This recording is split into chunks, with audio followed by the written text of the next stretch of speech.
Saudara, mari kita tunduk kepala, kita datang kepada Tuhan di dalam doa.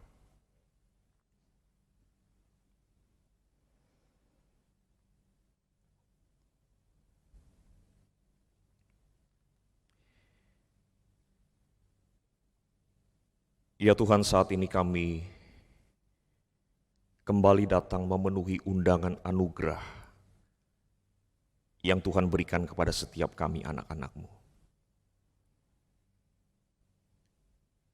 Terima kasih hari ini kami boleh datang kepadamu, datang di hadirat-Mu, menyembah Tuhan di dalam segala keberadaan dan keterbatasan kami. Ya Tuhan, kami datang kepadamu dan kami sekali lagi memohon, biarlah kiranya Engkau Tuhan berkenan untuk menyatakan kehadiran-Mu di tengah-tengah kami pada waktu kami menyembah-Mu. Kami datang kepadamu ya Tuhan dan kami memohon biarlah kiranya Engkau Tuhan berkenan sekali lagi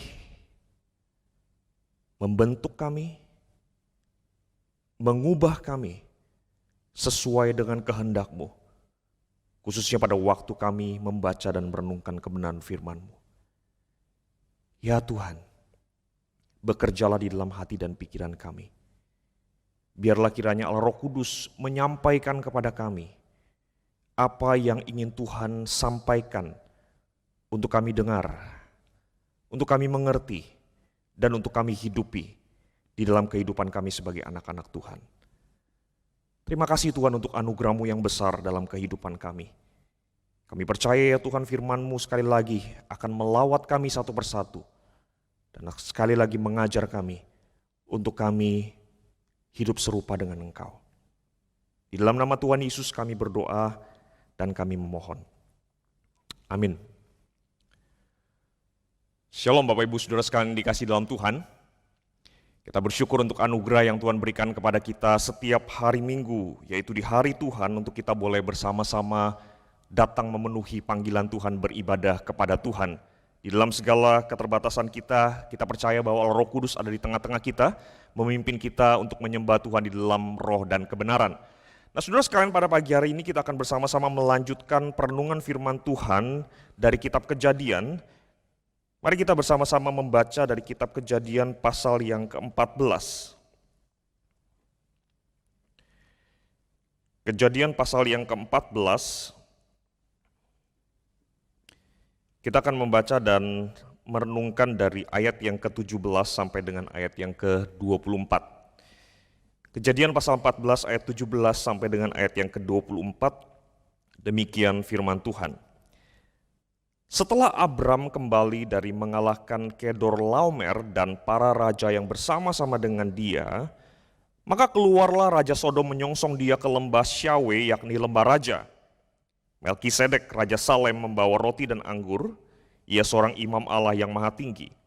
Lalu ia memberkati Abram, katanya, diberkatilah kiranya Abram oleh Allah yang maha tinggi, pencipta langit dan bumi.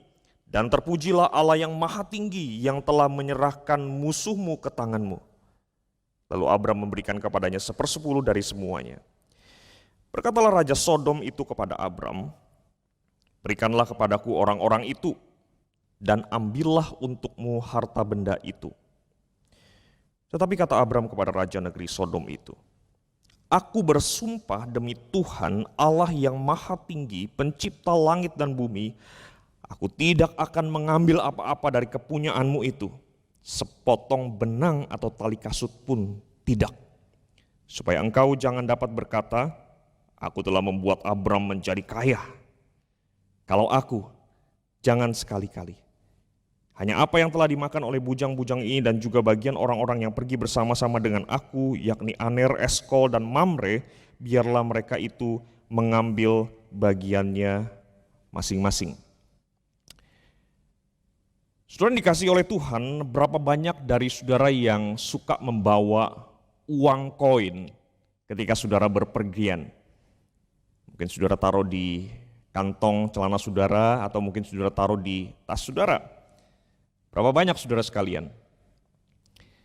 Saudara, kalau saudara sama seperti saya yakin tidak banyak dari kita yang hari ini masih suka membawa uang koin, apalagi uang koin yang di tangan saya ini relatif besar, saudara, dan agak berat, saudara sekalian. Saudara, kita tidak terlalu suka membawa uang koin karena nilainya kecil dan bikin berat-berat aja, saudara ya. Nah, biasanya saudara sekalian kita lebih sering mungkin memberikan uang koin untuk anak kecil, saudara ya. Dan biasanya mereka senang karena mereka dapat uang, saudara. Tapi saya nggak tahu sih saudara sekalian, apakah anak-anak sekarang masih suka dikasih uang koin atau enggak, saudara. Kalau saudara sedang ibadah bersama-sama dengan anak saudara, di samping saudara coba tanya sebentar, apakah dia masih suka dikasih uang koin? Atau mungkin saudara anak-anak sekarang lebih suka ditransfer atau scan QR code mungkin saudara ya, atau mungkin pakai Bitcoin saudara ya yang katanya lagi populer sekarang saudara. Nah saudara sekalian, satu hal yang menarik dari sebuah koin adalah koin itu selalu memiliki dua sisi yang tidak bisa dipisah. Ada sisi depan, ada sisi belakang, ada sisi gambar A, ada sisi gambar B. Mau diapain juga saudara sekalian, yang namanya sebuah koin itu selalu memiliki dua sisi, saudara. Nah saudara sekalian, pada waktu kita belajar kebenaran firman Tuhan, maka sebenarnya kita akan menemukan bahwa kehidupan orang Kristen itu mirip seperti sebuah koin. Ada banyak di dalam kehidupan kita saudara sekalian sebagai orang Kristen, saudara sekalian, kita itu diminta, diajarkan oleh kebenaran firman Tuhan untuk melakukan dua hal secara seimbang, secara bersamaan, dan dua hal itu tidak bisa dipisahkan di dalam kehidupan kita mengiring Tuhan. Misal saudara sekalian, saudara firman Tuhan mengajarkan kita untuk mengasihi Tuhan dan mengasihi sesama. Saudara, dua hal ini tidak bisa dipisahkan saudara. Saudara mengasihi Tuhan, saudara sekalian akan menolong kita, memampukan kita untuk mengasihi sesama. Dan kasih kita kepada sesama, saudara menunjukkan kasih kita kepada Tuhan. Contoh lain lagi saudara sekalian, di dalam ibadah saudara sekalian kita diajarkan untuk menyembah Tuhan dengan jiwa kita dan juga dengan raga kita atau fisik kita. Sekali lagi dua hal ini saudara sekalian tidak boleh dipisahkan saudara. Jiwa yang menyembah Tuhan akan mendorong kita untuk membawa fisik kita mengekspresikan penyembahan kita kepada Tuhan. Ya, itulah sebabnya saudara sekalian meskipun saudara kebaktian dari rumah saudara, saudara kami terus mendorong saudara, mengingatkan saudara untuk boleh menyembah Tuhan dengan sikap tubuh yang penuh hormat kepada Tuhan. Ya saudara sekalian, sebab sikap tubuh yang penuh hormat kepada Tuhan saudara sekalian, itu adalah lahir dari jiwa yang menyembah kepada Tuhan. Saudara, dua hal ini tidak boleh dipisahkan. Dan contoh terakhir saudara yang saya kira sangat terkenal saudara sekalian, iman Kristen atau Alkitab saudara mengajarkan kepada kita bahwa iman dan perbuatan itu adalah dua hal yang tidak boleh dipisahkan di dalam kehidupan kita sebagai orang Kristen. Saudara, iman yang benar kepada Tuhan akan menghasilkan perbuatan-perbuatan yang berkenan kepada Tuhan. Dan perbuatan yang berkenan kepada Tuhan itu adalah ekspresi dari iman yang benar kepada Tuhan. Nah, saudara, ketika salah satu sisi dari kehidupan ini saudara, kehidupan kita sebagai orang Kristen, ketika salah satu sisinya itu dibuang saudara sekalian, maka kita akan menemukan bahwa kehidupan Kristiani kita itu menjadi timpang. Kita akan menemukan bahwa kehidupan Kristiani kita itu tidak lagi utuh. Kita akan menemukan saudara sekalian kehidupan Kristiani kita itu terganggu saudara. Saudara, kalau mau jujur saudara, bukankah seringkali gangguan-gangguan yang terjadi di dalam kehidupan kita mengiring Tuhan seringkali muncul karena kita mengabaikan salah satu sisi dari uang koin yang kita sebut sebagai kehidupan Kristiani itu saudara sekalian. Tetapi sebaliknya saudara sekalian, kita juga menemukan berkali-kali baik di dalam diri kita maupun di dalam diri orang-orang Kristen di sekitar kita, ketika dua sisi itu saudara sekalian dihidupi secara seimbang, maka bukan saja sekedar kehidupan Kristiani kita semakin sehat, semakin bertumbuh, semakin dewasa, semakin kuat, tetapi kemudian kita juga menemukan bahwa diri kita kemudian diberikan kesempatan, diberikan kemampuan untuk menjadi dampak saudara sekalian, memberi dampak bagi orang-orang yang ada di sekitar kita. Saudara, pada waktu kita membaca Kejadian pasal 14, sebenarnya itulah yang terjadi dengan kehidupan Abraham, saudara, atau Abram di dalam bagian ini, saudara. Saudara, hari itu saudara sekalian, kalau kita membaca dari ayat yang pertama, hari itu saudara, Abraham baru saja membebaskan keponakannya Lot, yang kebetulan saudara sekalian menjadi tawanan akibat perang yang terjadi antara koalisi kerajaan di timur dengan koalisi kerajaan-kerajaan yang di daerah Kanaan, saudara sekalian. Saudara, Abram tidak sengaja pergi berperang, saudara sekalian. Dia harus terpaksa, saudara sekalian, untuk membebaskan Lot keponakannya. Nah, saudara sekalian, Alkitab mencatat bahwa Abraham berhasil kemudian untuk menyelesaikan perang itu dan kemudian menjadikan dia sebagai pemenang perang, saudara. Tetapi yang menariknya, saudara sekalian, Alkitab mencatat bahwa Abraham menyikapi kemenangannya, saudara sekalian, dengan cara yang berbeda dari orang pada umumnya. Baik orang-orang yang hidup sejaman dengan dia maupun dengan orang-orang yang hidup bahkan di masa kini, saudara sekalian. Maka pada hari ini, saudara sekalian, ada dua hal yang kita bisa pelajari dari sikap Abraham di bagian firman Tuhan ini yang menolong kita untuk bercermin, yang menolong kita untuk melihat apa artinya hidup sebagai orang beriman di hadapan Tuhan dan sesama, saudara. Saudara, pelajaran pertama, saudara sekalian, dari bagian firman Tuhan ini, saudara sekalian, sebagai orang beriman, Abraham menunjukkan keyakinannya kepada Tuhan. Sebagai orang beriman, Abraham menunjukkan keyakinannya kepada Tuhan, saudara sekalian. Saudara, ayat 18 mencatat Melkisedek mendatangi Abraham, lalu kemudian membawakan roti dan anggur dan menyampaikan ucapan berkat kepada Abraham.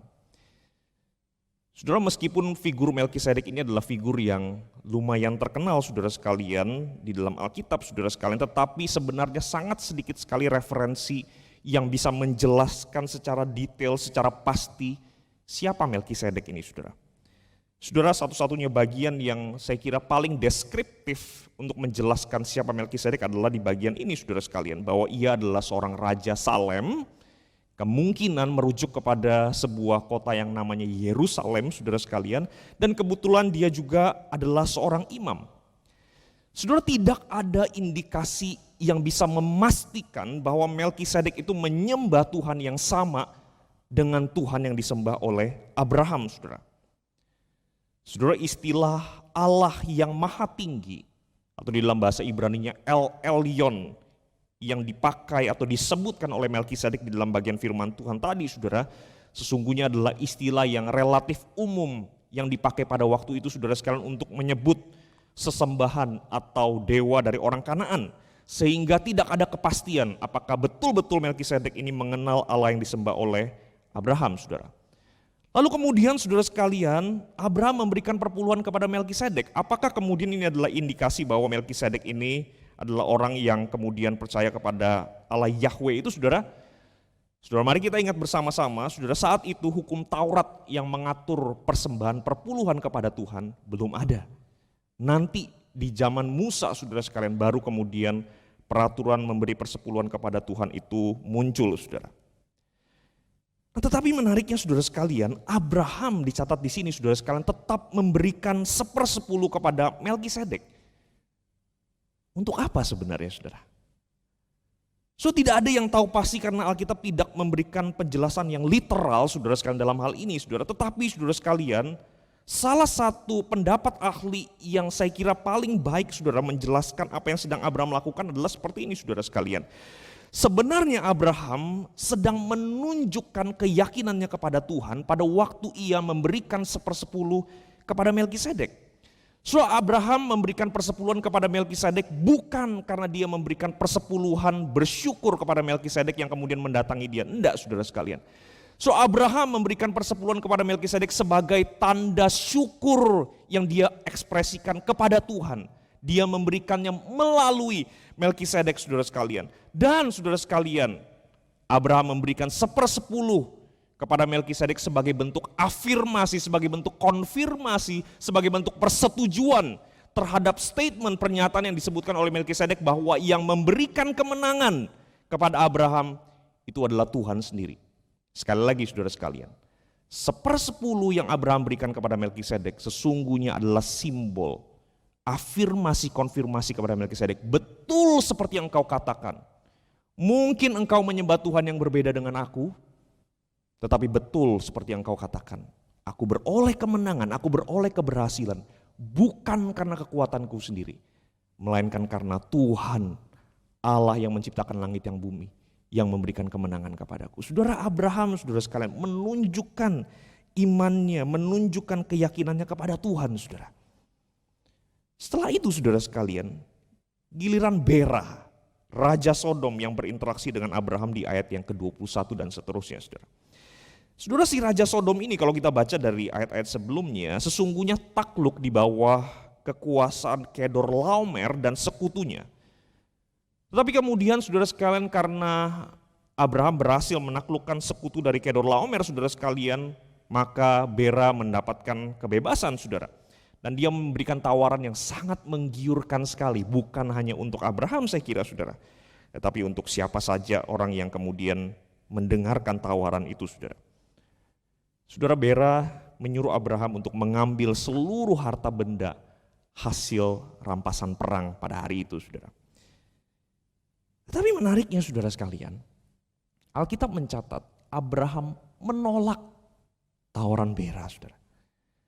Saudara, ia mengatakan bahwa ia telah berjanji bukan kepada manusia, bukan kepada dirinya sendiri, saudara sekalian, tetapi kepada Tuhan, Allah yang Maha Tinggi. Dia berjanji kepada Tuhan untuk tidak mengambil apapun. Saudara, tidak ada orang yang akan menghakimi apa yang Abraham lakukan kalau dia kemudian memutuskan untuk mengambil harta rampasan itu, saudara. Tetapi di detik-detik yang sangat krusial di dalam kehidupan Abraham, saudara sekalian, dia memilih untuk menyatakan keyakinannya kepada Tuhan. Dia memilih untuk mengekspresikan, menunjukkan bahwa saya punya Tuhan, dan kepada Tuhan yang saya sembah itu, saya sudah berjanji untuk tidak mengambil apapun. Saudara, salah seorang penafsir atau ahli Alkitab, saudara, mengatakan satu kalimat yang menarik sekali, saudara sekalian, ketika berusaha untuk menjelaskan apa yang sedang Abraham lakukan di sini, saudara. Saudara, ahli ini mengatakan, saudara sekalian, pada waktu Abraham tidak mengambil tawaran yang diberikan oleh Bera meskipun itu menggiurkan, sebenarnya itu adalah ekspresi keyakinan Abraham yang penuh, sepenuh-penuhnya kepada Tuhan. Dia yakin kepada pemeliharaan Tuhan, bahwa Tuhan sanggup untuk memelihara dia meskipun ia tidak mengambil harta rampasan perang itu. Ia yakin kepada pemeliharaan Tuhan sehingga ia tidak perlu memperkaya dirinya dari hasil rampasan perang. Saudara sekalian, sikap Abraham kepada Melkisedek dan kepada Bera, kepada dua orang asing yang tidak mengenal Tuhan yang disembah oleh Abraham, saudara. Sikap Abraham di dalam bagian firman Tuhan ini, saudara, mengajarkan sebuah kebenaran yang sangat penting bagi kita orang-orang Kristen hari ini. Saudara, orang beriman senantiasa belajar untuk menunjukkan keyakinannya, menunjukkan imannya kepada Tuhan di dalam situasi yang bagaimanapun juga. Orang beriman senantiasa belajar untuk menunjukkan, menyatakan imannya kepada Tuhan di dalam segala situasi bagaimanapun juga. Saudara, situasi dalam kehidupan kita bisa berubah. Orang-orang yang kita temui, yang kita hadapi bisa berbeda.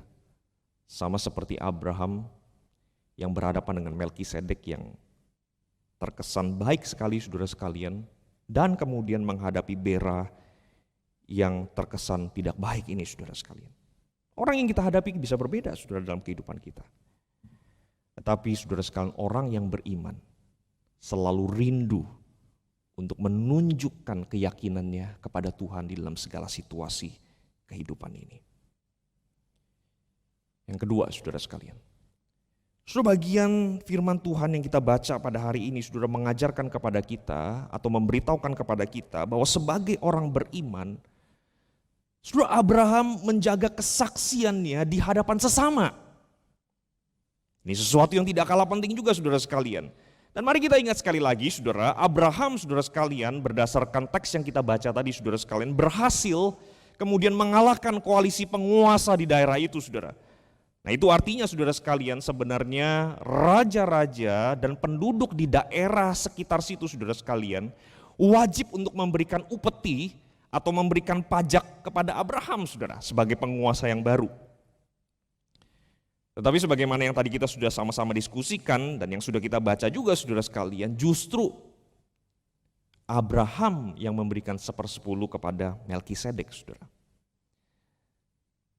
Saudara, beberapa ahli, saudara sekalian, menyimpulkan bahwa sebenarnya di sini apa yang Abraham lakukan, saudara sekalian, secara implisit menyatakan bahwa Abraham tetap mengakui otoritas politik daripada Melkisedek sebagai raja atas kotanya, saudara. Sekali lagi, saudara sekalian, seharusnya Melkisedeklah yang kemudian memberikan upeti, memberikan mungkin 1/10 bahkan mungkin lebih kepada Abraham, karena Abrahamlah yang menjadi penguasa baru sebagai pemenang perang pada hari itu. Tetapi Abraham justru melakukan yang sebaliknya, saudara sekalian. Daripada kemudian mengambil upeti, Abraham malah justru memberikan 1/10 pada Melkisedek. Maka saya kira, saudara sekalian, kesimpulan ini adalah kesimpulan yang faktual, saudara sekalian, yang valid, saudara sekalian, bahwa Abraham sedang mengakui otoritas Melkisedek sebagai raja. Saudara, ketika dia memberikan 1/10 kepada Melkisedek, ia sesungguhnya menolak untuk menjadikan dirinya sebagai penguasa di daerah itu. Saudara, meskipun ia berhak, karena ia adalah pemenang perang. Meskipun ia berhak, karena Kanaan, saudara jangan lupa, Kanaan itu adalah tanah yang sudah dijanjikan oleh Tuhan untuk dimiliki atau diberikan kepada Abraham, saudara. Tetapi yang terjadi justru sebaliknya, saudara. Abraham tetap belajar menjaga kesaksiannya di hadapan sesama. Ia tidak mau disamakan dengan penguasa-penguasa yang lain pada waktu itu, dengan diktator-diktator atau pemenang-pemenang perang yang lain pada waktu itu, yang kemudian menindas orang lain yang dia taklukkan. Di dalam kondisi yang tidak mudah seperti itu, saudara sekalian, Abraham memilih untuk menjaga kesaksiannya di hadapan sesama. Nah, saudara sekalian, hal yang sama sebenarnya juga berlaku terhadap hasil rampasan perang, saudara, yang ditawarkan oleh Bera, saudara. Saudara, sekilas Bera sepertinya murah hati menawarkan kepada Abraham untuk mengambil harta benda hasil rampasan perang itu, saudara sekalian. Tetapi, saudara sekalian, sebagai pemenang perang, sebenarnya Abraham berhak atas orang-orang yang menjadi tawanan perang dan juga harta benda mereka, saudara. Maka sebenarnya, saudara sekalian, apa yang Bera lakukan ini adalah tawar-menawar untuk menguntungkan diri sendiri, bukan untuk kemudian berbuat baik kepada Abraham, saudara sekalian. Bera sama sekali tidak punya hak untuk kemudian meminta tawanan perang dan hanya memberikan harta benda kepada Abraham. Tetapi, saudara sekalian, seperti yang kita baca, saudara sekalian, bagaimana sikap Abraham, saudara? Abraham dengan tegas menyatakan, "Aku tidak akan mengambil apa-apa dari kepunyaanmu itu, sepotong benang atau tali kasut pun tidak, supaya engkau jangan dapat berkata, aku telah membuat Abraham menjadi kaya." Saudara, apa yang Abraham lakukan di dalam bagian firman Tuhan ini, saudara, menunjukkan bahwa di dalam situasi yang sangat menggiurkan seperti saat itu, saudara, Abraham tetap belajar menjaga kesaksiannya di hadapan sesama. Abraham tidak mau dikenal seperti orang-orang lain di zaman itu, saudara, yang mengambil keuntungan dari orang-orang yang sedang kesulitan. Abraham tidak mau dikenal sebagai seseorang yang kemudian menikmati kekayaan hasil dari rampasan harta orang lain, saudara.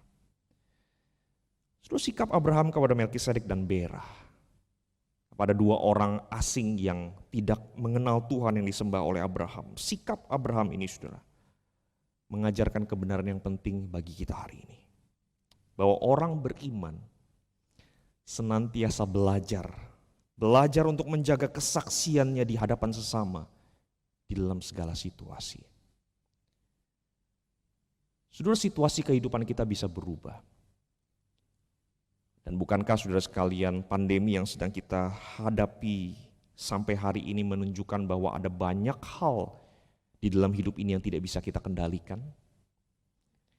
Orang-orang yang ada di sekitar kita, yang kita temui, yang berinteraksi dengan kita, yang berelasi dengan kita, pun bisa berbeda-beda dan berubah-ubah. Tetapi sama seperti Abraham, saudara sekalian, sebagai orang-orang yang beriman kepada Tuhan Yesus, saudara, kita dipanggil untuk belajar menjaga kesaksian kita di hadapan sesama di dalam segala situasi. Saudara sekalian, pada waktu kita belajar kebenaran dari teladan kehidupan Abraham, saudara sekalian. Saya ingin kita sama-sama sekali lagi ingat baik-baik, saudara. Abraham bukan orang yang sempurna. Kalau saudara sudah sekian minggu dengan setia beribadah di GKI Mangga Besar, saudara, dan belajar dari kitab Kejadian, saudara, kita sama-sama tahu, saudara, Alkitab dengan terang-terangan mencatat bahwa Abraham bukan orang yang sempurna. Sebelum pasal 14 yang tadi kita baca, saudara, kita sudah membaca kisah kegagalan Abraham. Kegagalan yang tragis yang dilakukan oleh seseorang yang katanya dipilih khusus oleh Tuhan. Kegagalan yang ironis dari seseorang yang nantinya akan mendapat predikat sebagai bapa orang beriman. Kegagalan yang sangat memalukan yang dilakukan oleh seseorang yang kemudian dikatakan oleh Tuhan akan menjadi berkat bagi bangsa-bangsa lain, saudara. Dan tidak hanya berhenti sampai di situ saja, saudara sekalian. Setelah pasal 14, nanti saudara sekalian, kita pun akan menemukan lagi catatan tentang kegagalan Abraham, saudara. Abraham bukan orang yang sempurna. Tetapi saudara sekalian, bagaimana Abraham bersikap di pasal 14 yang tadi kita baca ini, saudara sekalian. Sikap Abraham di sini, saudara sekalian, dengan segala kelemahannya, dengan segala ketidaksempurnaannya, mengajarkan kepada kita bahwa sesungguhnya, saudara sekalian, Tuhan mengaruniakan kemampuan kepada orang-orang yang dipilihnya, orang-orang yang diselamatkannya.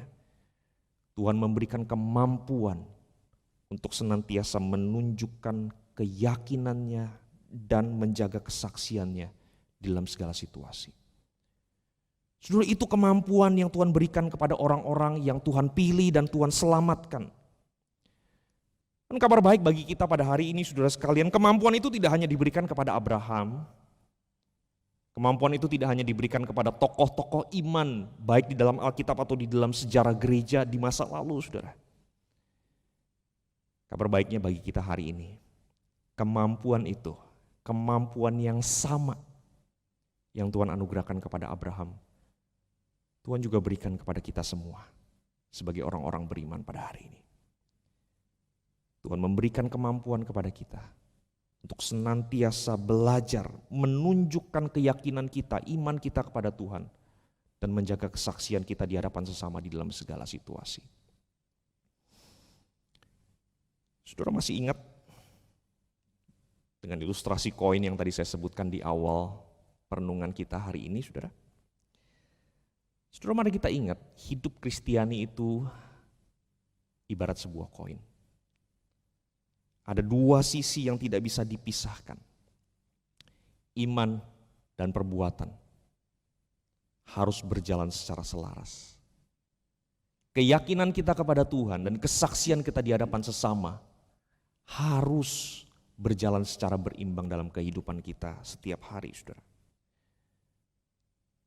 Maka apapun, saudara, yang Tuhan percayakan untuk kita lakukan di dalam kehidupan kita, termasuk di dalam situasi pandemi yang tidak mudah ini.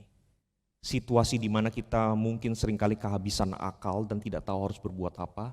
Situasi di mana kita diperhadapkan dengan pilihan-pilihan yang sulit, pilihan-pilihan yang bisa mengkompromikan iman kita kepada Tuhan. Saudara, ingat, kita dipanggil untuk menunjukkan keyakinan kita kepada Tuhan dan menjaga kesaksian kita di hadapan sesama. Mari kita jalani hidup kita dengan bertanggung jawab di hadapan Tuhan dan di hadapan sesama, saudara. Setiap kali saudara melihat sebuah koin, saudara, ingatlah, saudara sekalian, akan panggilan hidup kita sebagai orang Kristen. Mari kita hidup seperti koin. Koin yang diciptakan oleh Tuhan. Koin yang begitu bernilai karena kita diselamatkan oleh Tuhan. Koin yang bisa memberi dampak bagi dunia ini, bagi orang-orang di sekitar kita. Koinnya Tuhan. Mari kita hidup sebagai orang-orang yang menjalani panggilan Tuhan dalam keseharian kita. Maukah kita, saudara sekalian? Maukah kita? Mari kita berdoa.